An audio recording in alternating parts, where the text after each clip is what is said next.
wasaaradda caafimaadka ee dalka ahna gudoomiyaha guddi dhawaan la magacaabay Masar Mutahi Kagwe ayaa shir jaraa'id oo uu maanta qabtay waxa uu ku sheegay inay gudaha wadanka laga xaqiijiyay kiiskii ugu horeeyay ee caabuqa coronavirus.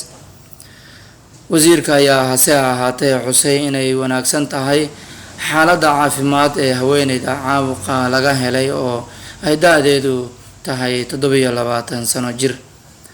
waxay hadda ku jirtaa qaybta lagula tacaalo cudurrada la isku gudbiyo ee isbitaalka qaran ee Kenyatta Hospital. dowladda ayaa hoosta ka xariiqday inay dabagal ku sameysay cid kasta oo ay haweeneydan wax xiriir ah la sameysay tan iyo intii ay wadanka dib ugu soo laabatay.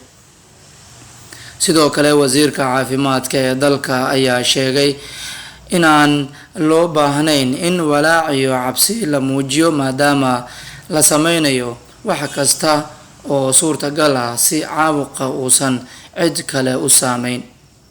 madaxweynaha dalka Uhuru Kenyatta ayaa shalay lagu wareejiyay warbixin hordhac ah oo ku aadan sida Kenya ay doonayso inay kaga hortagto caabuqa coronavirus-ka.